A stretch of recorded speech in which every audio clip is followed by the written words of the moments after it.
What exactly is behind today's historical shortage of real estate inventory? Is the chaos of the last few years to blame, or was that just the last straw? Or is there something else at fault here? Let's get into it. So housing inventory shortages have occurred off and on throughout the history of the United States, but there have been specific periods when these shortages were really more serious. One notable period of housing inventory shortage began during the Great Recession of 2008. So how did we get here in the 2020s? Well, to understand the present, we need to take a look at the past. Come with me on the Wayback Machine. Once again, it is time to take another revealing peek back into history. What famous date shall I set it to today, Mr. Peabody? So back in 2008, 2009, a number of factors started to contribute to a decrease in the number of homes available for sale. The economic downturn of that time created a situation where many existing homeowners were unable to sell their homes because they were upside down. They owed more on their home than the property was worth in that market. And if you're old enough to remember, this was when the market was just awash in short sales and foreclosures.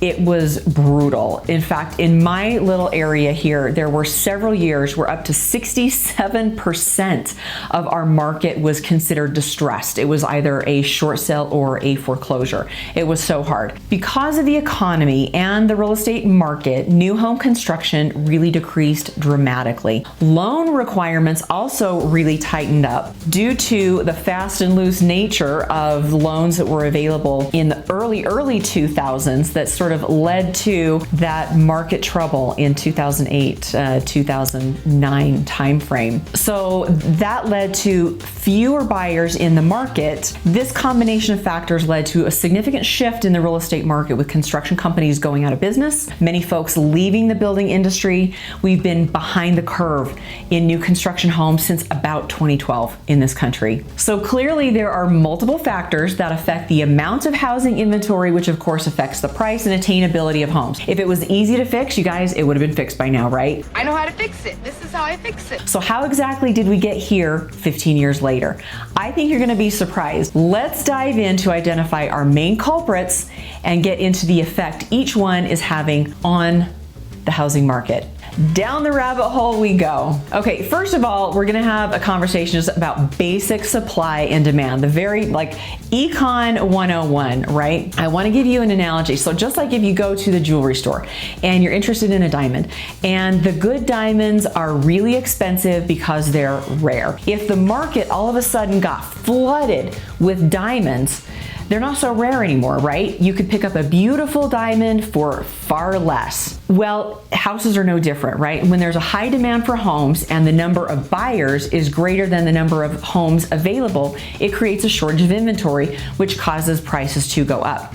This can happen due to population growth, maybe job growth in a particular area, low interest rates that we've had for many, many years, changes in lifestyle, home preference, and also investment opportunities. We're going to talk about investors here as well. This is a conversation that I think we need to have more because it's affecting so many people. So let's talk about the generations that currently exist in the United States. Okay, so you've got Gen Z. Gen Z, there's 69 million of them. Okay, the oldest Gen Zs or Gen Zers, which one is it? I don't know. They're in their mid-20s.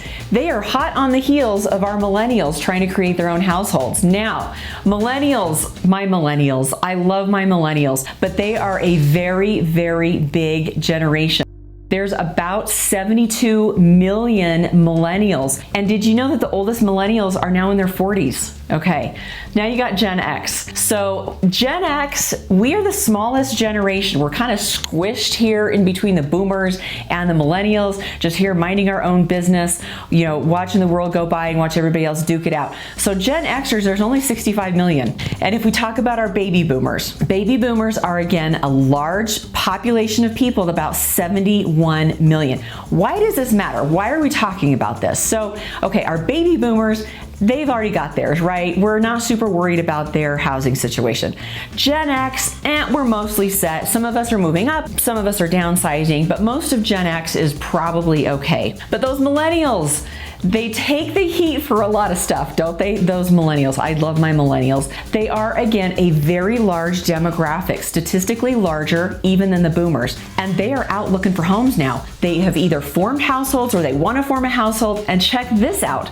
Our Gen Zs, the oldest of the Gen Zs are in their mid-20s. They're another really big demographic. So you've got all of these folks out there trying to create households and driving that demand when our supply has been really constrained. So, of course, increased demand has led to a rise in home prices and rents as buyers and renters compete for the limited supply of available property.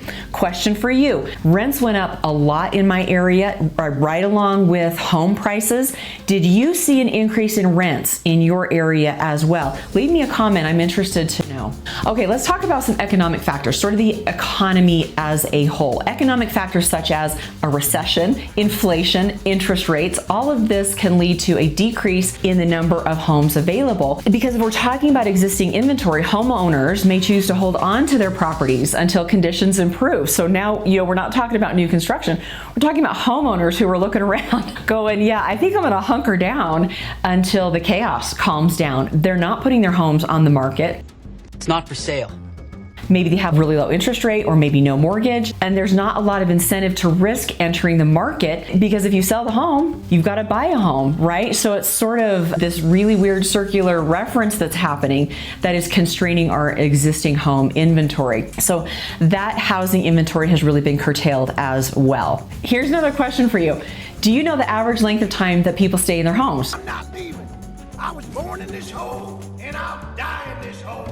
I'm going to blow your mind here in just a second. How long have you been in your home? I would like to know the answer to that. See if we're tracking with our national statistics. According to the National Association of Realtors, the median amount of time that a homeowner stays in the home before selling is approximately 10 years. You guys, it used to be 5 to 7 years. So you can see how that lack of turnover in the housing market adds to our inventory issues. Now, of course, people are always going to be selling. There's never been a time where there have been no homes on the market, right? Everyone has a life event at some point. Job transfer, having a baby, getting married, getting divorced, whatever the thing, there's lots of reasons that propel people to enter the market as a home seller. So although we do have a shortage of inventory, we're not going to ever have no inventory, right? Okay, now really briefly, I want to talk about investor competition. So competition from real estate investors really accelerated during the last few years, and this has impacted the availability of homes for traditional buyers. Maybe they're purchasing properties with cash, maybe they're able to waive some contingencies, offer more attractive terms to a seller. Lots of these things came into play, but it can have the effect of reducing the availability of homes for traditional buyers, especially my first-time home buyers, as they often occupy that same space in the real estate market. Now, during the pandemic, when the market was just frenetic, it was really hard for my first-time home buyers to not get discouraged when they are making multiple offers, competing against folks with more money, maybe cash, more flexibility. It was very emotional. It was a tough time to be entering the market for the first time. Now, let's talk about lack of new construction. This is a big deal. If there's a lack of new construction, obviously it creates a shortage of inventory. There are several factors that play into this: labor shortage, material shortage, zoning and building restrictions. Let's talk about labor.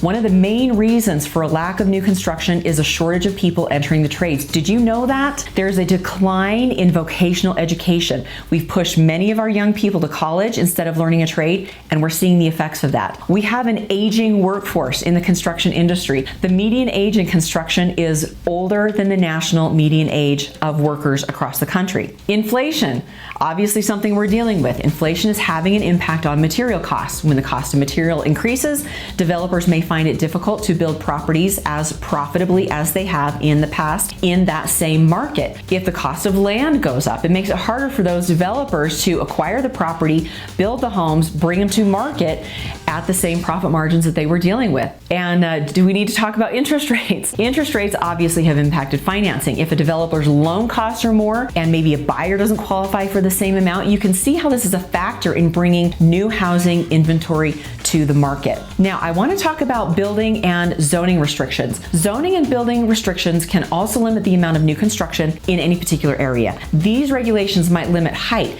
density, the type of building that can be constructed, maybe regulate the setbacks or even the size of a home. This can have a real impact on what types of homes our builders can bring to the market. If these building and zoning ordinances haven't kept pace with market demand, it makes it difficult for developers to build the type of properties that could help solve the inventory issue. So what do you think? Was it just this perfect storm? Was the pandemic the last straw, or was it something else? Let me know your thoughts in the comments. I think if all of these individual pieces had come to the market by themselves, we probably could have bounced back. It just so happens that all of these factors converged and then accelerated during the pandemic. But believe it or not, there are things we can do to help. Now, you and I, we can't influence the Fed. We don't have any control over inflation. We can't impact supply chain or interest rates, right? But you know what we can do? We can get involved in our local communities and let our city councils and our elected officials know that we need building and zoning ordinances that are going to support bringing new, affordable housing to market. Look at higher densities. Look at the building construction requirements in your area. Are there ordinances on the books that are there just because that's always been the way we've done it? So each community needs to have a real plan and a good conversation to help where we can. Even if it's little tweaks, maybe it's enough to get a few more people in your community into a home. So, do you think all of this is contributing to a future market crash? Or is there really no possibility of repeating 2008 with our current market conditions? That is a topic for a future video. So come back for my take on the future of the real estate market. As always, thanks for watching. We'll see you soon on the next one.